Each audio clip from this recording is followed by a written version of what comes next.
Sabina, let's move to you. What have you seen? So I haven't seen anything today. I have a huge schedule after this, so I look forward to talking about more stuff. But from the films I did see, I talked a little bit yesterday about Sons of Monarchs, which I really liked because it was such a creative film, and it was also showed a lot of barriers between ethnicities, and it's about a biologist from Mexico who comes to New York to study monarchs because he grew up in a town in Mexico where monarchs go and they fly from there and make their migration. And it's a huge part of their culture in this tiny Mexican town. And his family is surviving and not very wealthy, and he goes off and they say he's over there on the other side making his money, but his whole life he was obsessed with monarchs and their patterns and their genome. And so he goes to study this, and he ends up producing a beautiful book about his research.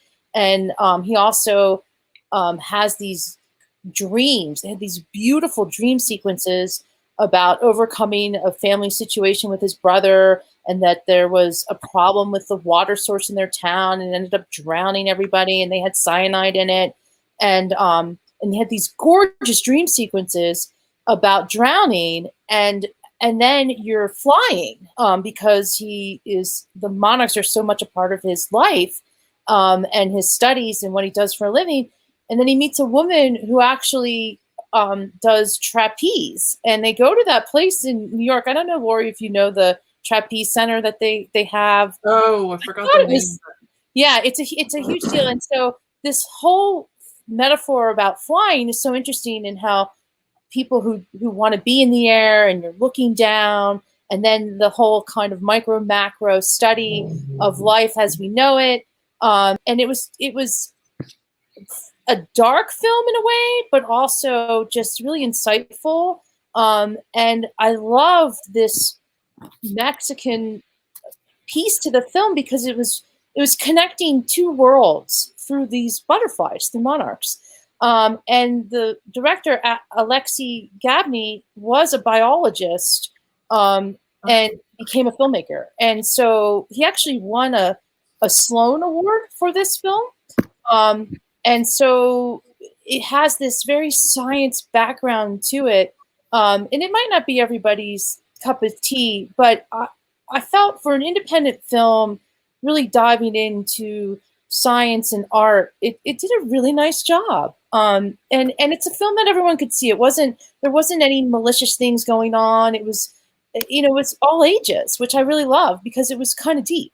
So is it very much an art piece then, or it kind of like it kind of just fall a little bit, but not really. Like there's a nice dramatic tone to it, but there's this beautiful art to it because of the subject matter of monarchs and the genome, and he's looking at their wings and he's studying their colors. He actually gets a tattoo with the pigment from a monarch. Yeah, so like that macro micro thing is constantly going on. So it's different.